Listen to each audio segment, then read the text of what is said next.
6ರಿಂದ 8 ಪದವೀಧರ ಪ್ರಾಥಮಿಕ ಶಿಕ್ಷಕರ ನೇಮಕಾತಿಗೆ ಸಂಬಂಧಪಟ್ಟಂತೆ ಪತ್ರಿಕೆ 3 ಭಾಷಾ ಸಾಮರ್ಥ್ಯ ಪರೀಕ್ಷೆ. ಇದು ವಿವರಣಾತ್ಮಕವಾಗಿರುತ್ತೆ.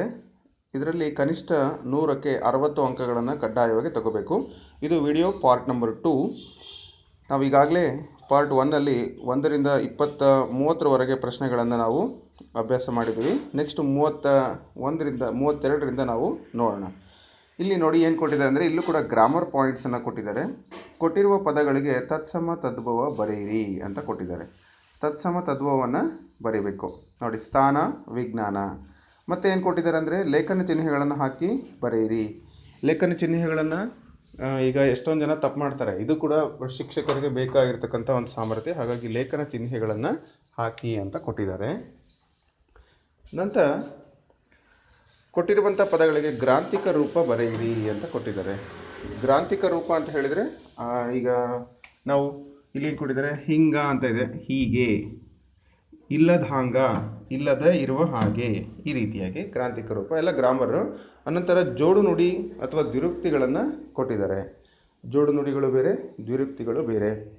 ಅದಾದಮೇಲೆ ಕೊಟ್ಟಿರುವ ವಾಕ್ಯಗಳಲ್ಲಿ ಜೋಡು ನುಡಿ ದ್ವಿರುಕ್ತಿಗಳಾಯಿತು. ಮತ್ತು ಒಂದು ಪ್ಯಾರಾಗ್ರಾಫನ್ನು ಕೊಟ್ಟಿದ್ದಾರೆ. ಈ ಪ್ಯಾರಾಗ್ರಾಫಲ್ಲಿ ಇರ್ತಕ್ಕಂಥದ್ದನ್ನು ನಾವೇನು ಮಾಡಬೇಕು ಅಂದರೆ, ಮೊದಲು ಓದಿ ಕೆಳಗೆ ಕೊಟ್ಟಿರ್ತಕ್ಕಂಥ ಪ್ರಶ್ನೆಗಳನ್ನು ಉತ್ತರ ಮಾಡಬೇಕಾಗುತ್ತೆ. ನೋಡಿ, ಇಲ್ಲಿ ಕೊಟ್ಟಿದ್ದಾರೆ, ಪ್ಯಾರಾಗ್ರಾಫು ಇದೆ. ಆ ಪ್ಯಾರಾಗ್ರಾಫ್ ಸಂಬಂಧಪಟ್ಟಂತೆ 5 ಪ್ರಶ್ನೆಗಳು ಇದ್ದಾವೆ. ನೆಕ್ಸ್ಟ್ ಅದೇ ಥರ ಇನ್ನೊಂದು ಪ್ಯಾರಾಗ್ರಾಫ್ ಕೊಟ್ಟಿದ್ದಾರೆ, ಗದ್ಯ ಭಾಗ 2. ಅಲ್ಲೂ ಕೂಡ ನಾವು ಓದಿ ಮತ್ತು 5 ಪ್ರಶ್ನೆಗಳಿಗೆ ಉತ್ತರನ ಕೊಡಬೇಕಾಗತ್ತೆ. ಹಾಗೆ ಗದ್ಯ ಭಾಗ 3 ಇನ್ನೊಂದು ಕೊಟ್ಟಿದ್ದಾರೆ. ಒಟ್ಟು 3 ಗದ್ಯ ಭಾಗಗಳಿದ್ದಾವೆ. ಇನ್ನೊಂದಿದೆ ಗದ್ಯ ಭಾಗ 4. ಈ ಎಲ್ಲ ಗದ್ಯ ಭಾಗದಲ್ಲಿ ಬರ್ತಕ್ಕಂಥ ಅಂಶಗಳನ್ನು ಓದಿಕೊಂಡು ಪ್ರಶ್ನೆಗಳಿಗೆ ಉತ್ತರವನ್ನು ಕೊಡಬೇಕು. ಒಟ್ಟು 4 ಪ್ಯಾರಾಗ್ರಾಫ್ ಇದ್ದಾವೆ. ಆ ಪ್ಯಾರಾಗ್ರಾಫನ್ನು ನಾವೇನು ಮಾಡಬೇಕು, ಓದಿ ಅಲ್ಲಿರ್ತಕ್ಕಂಥ ಪ್ರಶ್ನೆಗಳಿಗೆ ಉತ್ತರ ಕೊಡಬೇಕು. ಕೆಲವೊಂದು ಪ್ರಶ್ನೆಗಳು ನೇರವಾಗಿರ್ತವೆ, ಕೆಲವೊಂದು ಪ್ರಶ್ನೆಗಳು ಆ ಒಂದು ಪ್ಯಾರಾಗ್ರಾಫಲ್ಲಿ ಇರ್ತಕ್ಕಂಥ ಅರ್ಥಕ್ಕನುಗುಣವಾಗಿ ಇರ್ತವೆ. ನೆಕ್ಸ್ಟ್ ಅದಾದಮೇಲೆ ಇನ್ನೂ ವಿವರಣಾತ್ಮಕ ಉತ್ತರ ಬರೀತಕ್ಕಂಥದ್ದು ಇರುತ್ತೆ. ನೋಡಿ, ಅಂತರ್ಜಾಲದ ಬಳಕೆ ಈ ವಿಷಯದ ಕುರಿತು 8ರಿಂದ 10 ವಾಕ್ಯಗಳಲ್ಲಿ ಟಿಪ್ಪಣಿ ಬರೆಯಿರಿ ಅಂತ ಕೊಟ್ಟಿದ್ದಾರೆ. ಸೊ ಇದು ಅಂದರೆ ಎಸ್ಸೆ ಟೈಪ್. ಇದು ಅಂದರೆ ನಾವೇನು ಪ್ರಬಂಧ ಅಂತ ಹೇಳ್ತೀವಲ್ಲ, ಆ ರೀತಿಯಾಗಿ ಅಂತರ್ಜಾಲದ ಬಳಕೆ ಅಂದರೆ ಇದು ಇಂಟರ್ನೆಟ್ ಯೂಸೇಜ್ ಆಫ್ ಇಂಟರ್ನೆಟನ್ನು, ಅದ್ರ ಬಗ್ಗೆ ನಾವು ಪ್ರಬಂಧವನ್ನು 5 ಮಾರ್ಕ್ಸಿಗೆ ಬರೀಬೇಕಾಗತ್ತೆ. ಪ್ರಬಂಧ ಬರೀತಕ್ಕಂಥದ್ದು ಗೊತ್ತಿರಬೇಕು. ಅಂದರೆ ಈಗ ಗ್ರಾಮರ್ ಪಾಯಿಂಟ್ಸೇ ಮ್ಯಾಕ್ಸಿಮಮ್ ಕವರ್ ಆಗಿದೆ ಇಲ್ಲಿ. ಸೊ ಅವನ್ನೆಲ್ಲವನ್ನು ನಾವು ಸ್ಟಡಿ ಮಾಡಬೇಕು. ಅದೇ ರೀತಿ ನೆಕ್ಸ್ಟು ಮನಸ್ಸಿದ್ದರೆ ಮಾರ್ಗ, ಈ ಗಾದೆಯ ಮಹತ್ವವನ್ನು ವಿಸ್ತರಿಸಿ. ನೋಡಿ, ಈ ಗಾದೆಗೆ 5 ಮಾರ್ಕ್ಸ್ ಇದೆ. ಸೊ ಮನಸ್ಸಿದ್ದರೆ ಮಾರ್ಗ ಅಂತಕ್ಕಂಥ ಗಾದೆ. ಭೂಮಿಗೆ ಬಿದ್ದ ಬೀಜ, ಎದೆಗೆ ಬಿದ್ದ ಅಕ್ಷರ, ಇಂದೆಲ್ಲ ನಾಳೆ ಫಲ ಕೊಡುವುದು. ಈ ಹೇಳಿಕೆಯನ್ನು ಕುರಿತು 8ರಿಂದ 10 ವಾಕ್ಯಗಳಲ್ಲಿ ವಿವರಿಸಿ.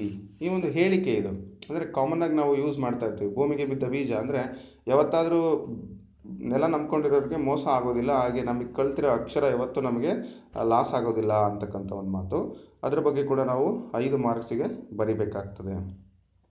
ಆಮೇಲೆ ಕೊಟ್ಟಿರುವ ಪದ್ಯ ಭಾಗವನ್ನು ಓದಿಕೊಂಡು ಮಾತುಗಳಲ್ಲಿ ಸಾರಾಂಶವನ್ನು ಬರೀಬೇಕು. ಸಾರಾಂಶ ಪದ್ಯ ಕೊಟ್ಟಿದ್ದಾರೆ. ಇಲ್ಲಿ, ಎಲ್ಲೋ ಹುಡುಕಿದೆ ಇಲ್ಲದ ದೇವರ ಕಲ್ಲು ಮಣ್ಣುಗಳ ಗುಡಿಯೊಳಗೆ, ಇಲ್ಲೇ ಇರುವ ಪ್ರೀತಿ ಸ್ನೇಹಗಳ ಗುರುತಿಸದಾದೆವು ನಮ್ಮೊಳಗೆ.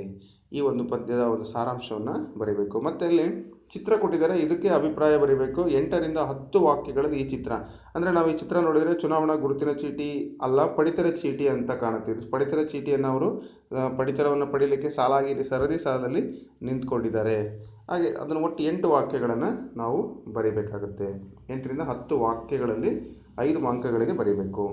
ಇನ್ನು ಕೊನೆಯ ಪ್ರಶ್ನೆ, ನಿಮ್ಮನ್ನು ಬಸವನವಾಡಿಯ ಶ್ರೀ ಬಸವೇಶ್ವರ ಸರ್ಕಾರಿ ಪ್ರೌಢಶಾಲೆಯ ಸಹ ಶಿಕ್ಷಕರಾದ ಸೋಮಶೇಖರ್ ಎಂದು ಭಾವಿಸಿಕೊಂಡು 2 ದಿನಗಳ ರಜೆ ಮಂಜೂರು ಮಾಡುವ ಮುಖ್ಯೋಪಾಧ್ಯಾಯರಿಗೆ ಪತ್ರ ಬರೆಯಿರಿ. ಅಂದರೆ ನೀವು ಬಸವನವಾಡಿಯ ಬಸವೇಶ್ವರ ಸರ್ಕಾರಿ ಪ್ರೌಢಶಾಲೆಯಲ್ಲಿ ಸಹ ಶಿಕ್ಷಕರಾಗಿದ್ದೀರಿ, ಸೋಮಶೇಖರ್ ಅಂತೇಳಿ ಅಂದ್ಕೊಂಡು ನೀವು ಒಂದು ಲೀವ್ ಲೆಟ್ರನ್ನು ಬರೀಬೇಕು. ಅಂದರೆ ಶಿಕ್ಷಕರಿಗೆ ಲೀವ್ ಲೆಟ್ರ್ ಬರೆಯೋದು ಕೂಡ ಕಡ್ಡಾಯ ಆಗಿರುತ್ತೆ. ಹೀಗೆ ಇದು ಭಾಷಾ ಸಾಮರ್ಥ್ಯ. ಆ ಲೀವ್ ಲೆಟ್ರಿಗೂ ಕೂಡ 5 ಅಂಕಗಳನ್ನು ಕೊಟ್ಟಿರ್ತಾರೆ. ಟೋಟಲಿ ನಾವು ಈ ಒಂದು ಪ್ರಶ್ನೆ ಪತ್ರಿಕೆಯನ್ನು ಈ ರೀತಿಯಾಗಿ ಒಂದು ಕೊಟ್ಟಿದ್ದಾರೆ. ಇದು 4 ಹಂತಗಳಲ್ಲಿ ಪರೀಕ್ಷೆ ನಡೆದಿದೆ. 4 ಹಂತಗಳಲ್ಲೂ ಬೇರೆ ಬೇರೆಯಾಗಿ ನಡೆದಿದೆ ಪರೀಕ್ಷೆ. ಈಗ 2 ಹಂತಗಳಲ್ಲಿ ಮಾತ್ರ ನಡೆಯುತ್ತೆ ಈಗ ಬರುವಂಥ ಪರೀಕ್ಷೆ. ಅದಕ್ಕೆ ಸರಿಯಾಗಿ ಸಿದ್ಧತೆಯನ್ನು ಮಾಡಿಕೊಂಡ್ರೆ ನಾವು 100ಕ್ಕೆ 60ಕ್ಕಿಂತ ಹೆಚ್ಚಿಗೆ. ಆಮೇಲೆ ಇದು ಕೂಡ ಪರ್ಸೆಂಟೇಜಿಗೆ ಕನ್ಸಿಡರ್ ಆಗುತ್ತೆ. ಇದರಲ್ಲಿ ಮಾರ್ಕ್ಸ್ ಜಾಸ್ತಿ ಬಂದಷ್ಟು ನಮಗೆ ಪರೀಕ್ಷೆಗೆ ಸಹಾಯ ಆಗುತ್ತೆ. ಇದು ಕನ್ನಡ ಭಾಷಾ ಸಾಮರ್ಥ್ಯ. ಇದೇ ರೀತಿ ಇನ್ನು ಹೆಚ್ಚಿನ ಒಂದು ವಿಡಿಯೋಗಳಿಗಾಗಿ ನೀವು ನಮ್ಮ ಚಾನಲ್ನ ಸಬ್ಸ್ಕ್ರೈಬ್ ಮಾಡಿ ಮತ್ತು ನಿಮ್ಮ ಸ್ನೇಹಿತರಿಗೂ ಕೂಡ ಈ ಒಂದು ವಿಡಿಯೋವನ್ನು ಶೇರ್ ಮಾಡಿ ತಿಳಿಸಿ. ಮತ್ತು ನಿಮ್ಮ ಅನಿಸಿಕೆಗಳನ್ನು ಕಮೆಂಟ್ ಬಾಕ್ಸ್ನಲ್ಲಿ ಕಮೆಂಟ್ ಮಾಡಿ. Thank you.